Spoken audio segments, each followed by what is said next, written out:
Знаете, если грабитель банков ограбит банк, он может сбежать, а может не сбежать.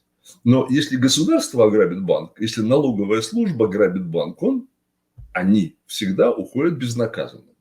В чем разница по принципу между кражей миллиона долларов и кражей сотой части доллара? По принципу разницы нет. Есть только разница в количестве украденного.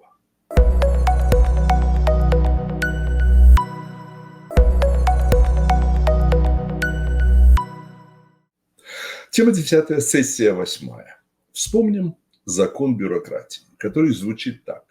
Все, что осуществляет бюрократический аппарат, обязательно приводит к результату, прямо противоположному изначально задуманному.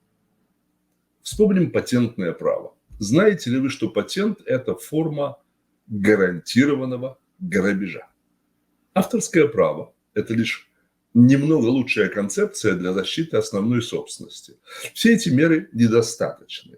Современное общество быстро рушится, потому что неприкосновенность собственности не только не была достигнута, но и не может быть достигнута в рамках нынешнего политического механизма.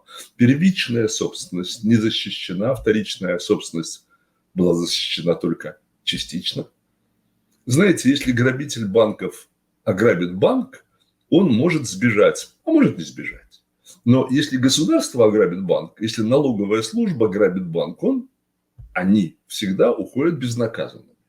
В случае преступления государство заявляет о монополистическом приоритете в разрешении имущественного спора. Но если государство совершает преступление, то они всегда решают в пользу кого? Вот угадайте, дают 3 попытки. Самих себя.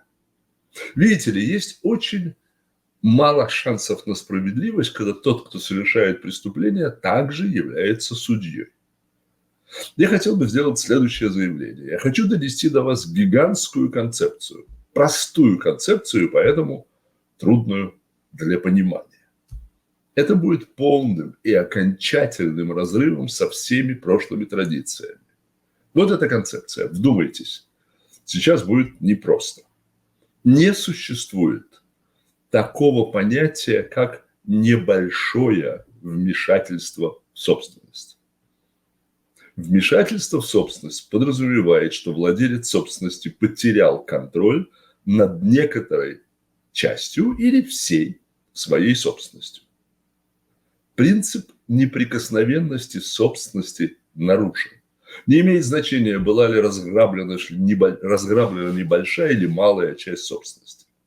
В чем разница по принципу между кражей миллиона долларов и кражей сотой части доллара? По принципу разницы нет. Есть только разница в количестве украденного.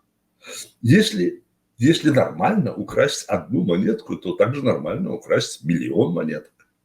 Если красть одну монету нормально, то на какой сумме воровство становится ненормально.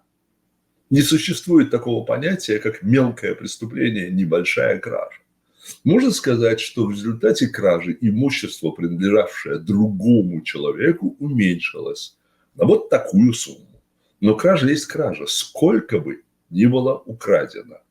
Я понимаю, что до вас доходят слова, но когда вы подумаете о том, подумаешь, там, копейка. Если вы хотите свободы, то не должны допускать никаких преступлений, независимо от того, насколько мал размер преступления или насколько мала сумма разграбленной собственности. Мы попозже поговорим о том, что такое наказание за преступление. Вы, возможно, помните, я обсуждал, что произойдет, если у нас будет свободная экономика, за исключением всего одного продукта – бизнеса по выращиванию помидоров. Если люди, которые выращивают помидоры, контролируются, они быстро поймут, что хорошей идеей будет выйти из бизнеса по выращиванию помидоров. И поскольку бюрократы всегда терпят неудачу в своей попытке улучшить любую ситуацию, бюрократ, должен либо признать свою неудачу, очень редко, либо отменить контроль, почти никогда, либо попытаться скрыть свою неудачу распространив контроль далее. И поскольку бюрократы вообще не любят признавать ошибки, велика вероятность того, что контроль будет усилен. Вторая попытка тоже потерпит неудачу. Затем третья попытка потерпит неудачу, и будет еще одно сокрытие, еще одно сокрытие. С Конституцией, по сути, вы получили новый способ принуждения.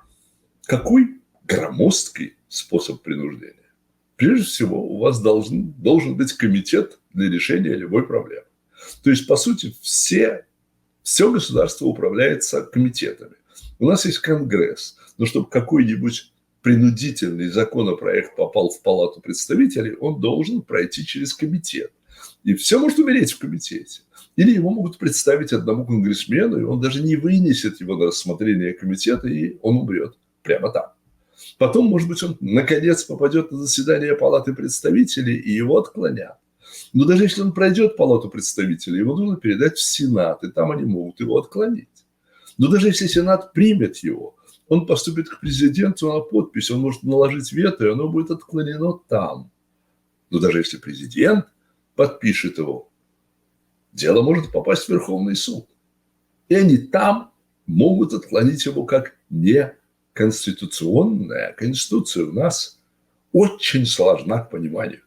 Даже тогда, может быть, какой-нибудь общественный референдум или что-то еще потребует отклонить его.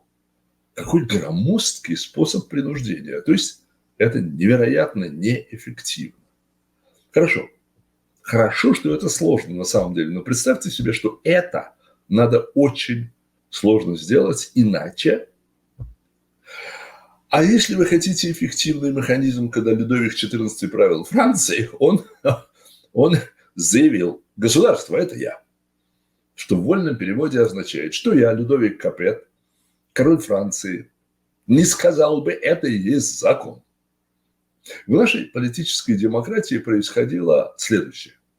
Начальники принимали закон, затем внезапно кто-то, кто с небольшой долей воображения, инициативы думал о нем, он находил дырочку и ускользал. И политики осознавали, у нас тут есть лазейка. Значит, что делаем? Должен быть более жесткий закон, чтобы закрыть лазейку. И они закрывали эту конкретную лазейку, а в это же время кто-то выскальзывал через другую лазейку. Мы закроем и эту лазейку. Нужно более жесткое законодательство, чтобы закрыть и эту лазейку. Не успевали они это сделать, как кто-то выскальзывал через третью лазейку. Что такое лазейка? Это небольшой просвет, где люди ищут свободы, что означает отсутствие принудительного контроля над их собственностью. Фактически вся эта система, кажется, Людвиг фон Мисус придумал это название лазеечный капитализм. Вы обнаружите, что самые старые штаты, в целом, являются наиболее принудительными, потому что у них было больше времени для закрытия лазеек. Вот, например, Нью-Йорк, один из самых принудительных штатов в Союзе. Новые штаты изучали, конечно, опыт ранее, начавших борьбу за власть бюрократии, и следовали по их следам, поскольку оставалось все меньше и меньше лазеек. А знаете, кстати, что будет, когда лазеек не останется вообще? Тогда наступает тирания, полная тирания. На этом на сегодня все. А вопрос такой. Какой подоходный налог вы посчитали правильным? До скорых встреч.